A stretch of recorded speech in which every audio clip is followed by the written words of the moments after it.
اتكلمنا في الفيديو اللي فات عن نظام الكلية والفرق بين النظام القديم والنظام الجديد، مواد الكلية، المواد الأكاديمية، وشرح كل مادة منهم عبارة عن إيه بالظبط، مرحلة الكلينيكال وتقسيمة السنين عاملة إزاي، إيه اللي مستنيك بعد التخرج بالظبط، وحاجات كتير جدا جدا. وها قد حان الأوان على تكملة اللي بدأناه في الفيديو اللي فات، واللي لو لسه ما سمعتهوش ففايتك كتير جدا الصراحة. فروح اسمعه وارجع لي تاني اسمع الفيديو ده، اللينك في الديسكريبشن. ولو انت سمعته وجاي تكمل معايا الجزء التاني فيلا بينا يا دكتور. السلام عليكم يا دكاترة، اخباركم ايه؟ اتمنى تكونوا بألف خير. معاكم اخوكم عمر صبري حسام، طالب في الفرقة التالتة كلية الطب.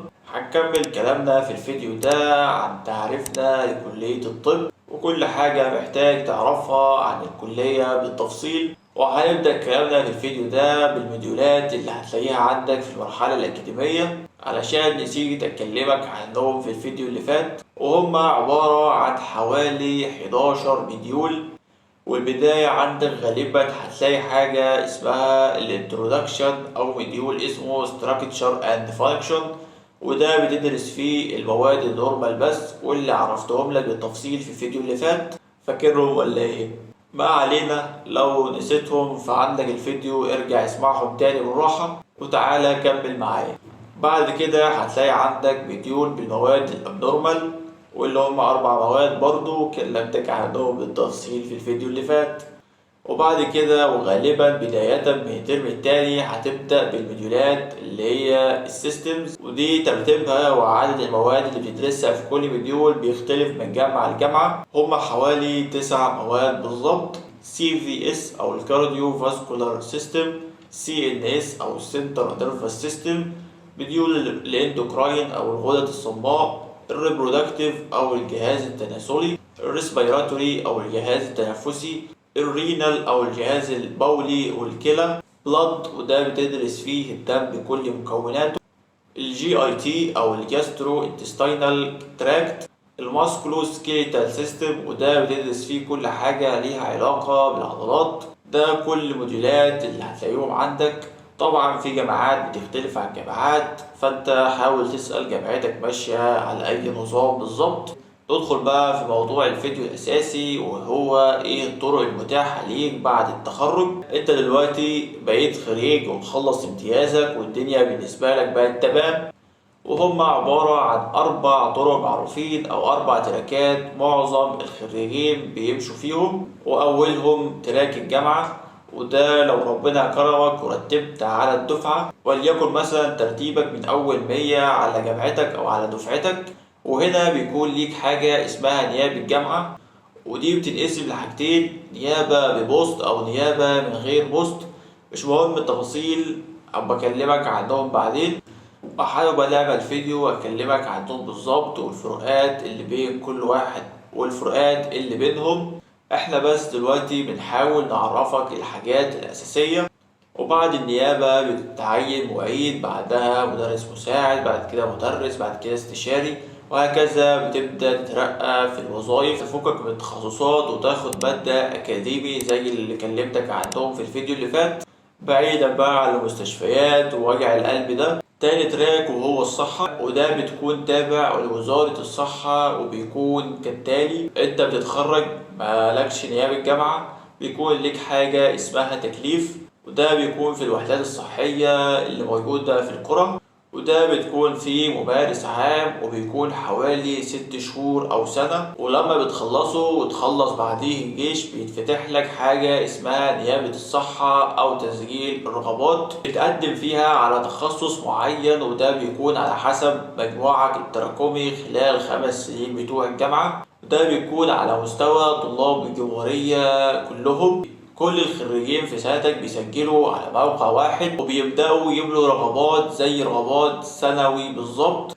كل واحد بيكتب رغبات التخصصات اللي هو عاوزها، وعلى حسب مجموعك بيجيلك التخصص والمكان اللي هتاخد فيه التخصص ده. وبعد ما تظهر نتيجة الرغبات دي انت خلاص كده بقيت دكتور كذا في مستشفى كذا. بس في هنا حاجة: انت مجرد نايب في التخصص ده، ما ينفعش تفتح عيادة مثلا أو مكان خاص بيك لأنك لسه بادئ التخصص ده ولسه بادئ تتعلمه. بتبدأ تنزل مستشفى واللي بيكون موجود فيها أخصائيين واستشاريين اللي دورهم إنهم يعلموك، وفي خلال الفترة دي اللي بتتراوح من بين 4 ل7 سنين وده حسب التخصص، واللي ممكن برضه نعمل عنها فيديو لأنه حوار طويل ونبدأ نتكلم عن كل تخصص مدة دراسته قد ايه او مدة الماجستير بتاعته بتكون كام سنة بالظبط. خلال الفترة دي انت بتبدأ تحضر ماجستير في التخصص ده، ولما تخلصه انت كده يا باشا مبروك عليك بقيت اخصائي. هنا بقى ينفع تفتح عيادة باسمك والدكتور راح والدكتور جه وبقيت اخصائي في تخصص معين. تالت تراك وهو تراك المعادلات، وهو انك بتفكك من كل ده وبتحضر معادلة لأي دولة أجنبية على حسابك انت، زي اليوزمل مثلا لأمريكا أو البلاب لإنجلترا، وبتخلص المعادلة دي وبتسافر هناك تاخد تخصص وخلاص كده. وده مش أي حد يقدر يعملها نظرا لمصاريفها الكبيرة جدا وتكلفتها العالية، ده غير المواد دراستها أو الامتحانات الكتير اللي بتكون موجودة فيها. التراك الرابع وهو انك تستقيل وتفكك من الحوارات دي كلها، وده قرار كويس جدا اشجعك عليه. وللأسف في ناس كتير جدا بعد ما تخلص الامتياز بتستقيل لأن الوضع ما بيعجبهاش أو المصدر الدخل بيكون قليل، تبدأ بقى تشفت كارير وتبدأ في كارير تاني خالص. طبعا في كذا حاجة تانيين زي الزمالة مثلا، وفي تراكات تانية مختلفة خالص هنبقى نكلمك عنهم بعدين، بس خلينا في أشهر الحالات في الوقت ده، مميزات وعيوب الكلية. واللي زي ما انت شايف كده خلال الفيديوهين كاملين كلها عيوب مفيش أي مميزات. طبعا الطب مهنة سامية جدا وكفاية بس دعوات المرضى ليك، وطبعا انت ما شفتش دعوات المرضى عليك. حابة أصور لكم فيديوهات وأنا في المستشفى وأوريك التعامل بيكون عامل ازاي.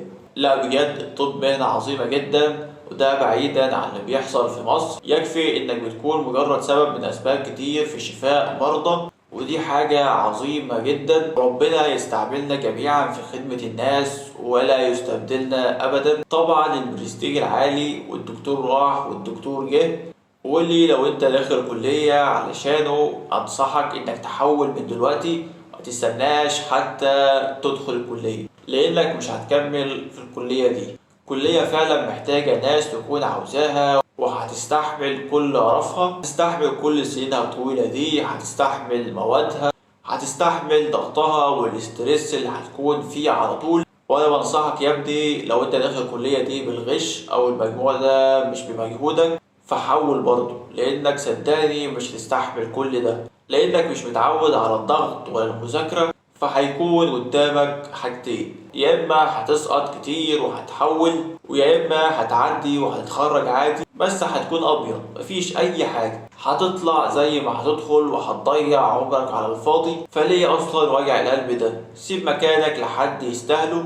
ومن ضمن العيوب برضو تراك الكلية الطويل او عدد السنين الطويلة، يعني انت عندك 5 دراسة 2 امتياز، عندك 1 تكليف، عندك 2.5 جيش لانك غالبا هتلبس ضابط احتياط، والعالة معاك بقت على الاخر. طبعا ما عندكوش جيش والحالة في كل الفل، وعندك كمان 5 تخصص ما كانوش 7. فاحسب كده دنيتك وشوف الوضع عامل ازاي. وده طبعا غير انك هتفضل طول عمرك حرفيا بتتعلم وبتدور على معلومات جديدة. ما تفكرش ان الموضوع هيقف معاك على الماجستير او انك لما تاخد تخصص خلاص كده مفيش تعليم تاني، ده لسه فيه دكتوراه، وده غير الحاجات الجديدة اللي على طول بتظهر في الطب. وزي ما انت عارف ان الطب على طول بيتطور وفي حاجات كتير جدا بتظهر كل فترة، فعلشان تكون دكتور شاطر لازم تكون ملم بكل حاجة جديدة تظهر وتتعلمها كويس جدا. عندك كمية الكويزات والامتحانات اللي هتمتحنها، هتلاقي عندك كل أسبوع كويزين 3 4 عادي جدا. يعني انسى حاجة اسمها صحاب عيلة خروجات أفراح مناسبات، أي حاجة من الحاجات دي انساها. ودي حاجة كويسة، أي مناسبة أنت مش عايز تحضرها أو أي خروجة مش عايز تخرجها ده عندك سبب. أي حاجة قول عندي كويز بكرة خلاص كده الموضوع خلص، مش هتاخد بقى تتحجج بحجج وأعذار، لأ أي حاجة عندك كويز بكرة، عندي امتحان بكرة، هيصدقوك عادي مفيش أي مشكلة. عندك كل نهاية مديول حاجة اسمها اند مديول، دي بيكون عليها حوالي 15 ل20% من درجة المديول ككل.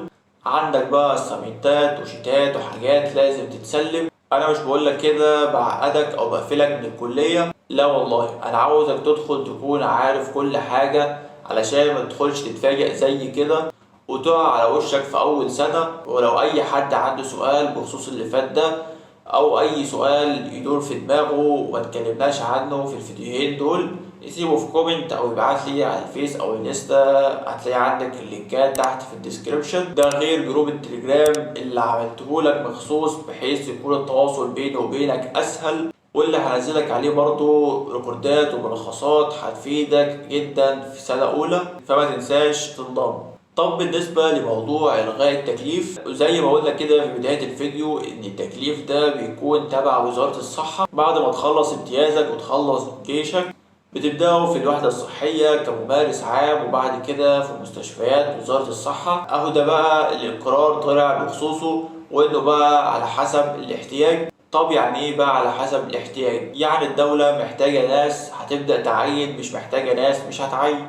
طب بالنسبة لنا كطلبة بشري، كليتين أو مهنتين فيهم نقص شديد جدا في الأعداد وهم بشري وتمريض.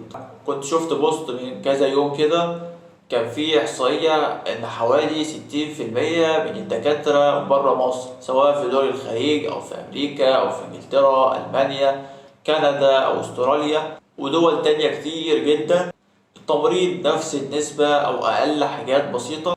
فمستحيل يحصل اكتفاء من الكليتين دول، على الأقل محتاجين فترة كبيرة جدا حوالي مثلا 10 سنين علشان يحققوا الاكتفاء ده، واللي ممكن ما يحصلش أبدا بسبب أعداد الطلبة أو الخريجين اللي بيسافروا كل سنة سواء من الأطباء أو من التمريض، واللي بيزيد سنة عن سنة. فما تخافش من الموضوع ده. وبعدين دول كلهم 5000، مش حوار يعني. ده كده كتلخيص بسيط لحوار التكليف ده. بس كده يا شباب، طبعا ما تنساش تعمل لايك الفيديو ده وتشيره لاصحابك بحيث يفهموا الموضوع اكتر، وتشترك لو لسه مشتركتش عشان تشوف باقي الفيديوهات، وتنضم لجروب التليجرام علشان تستفاد من الحاجات اللي هتنزل عليه ان شاء الله. بس كده يا شباب، سلام.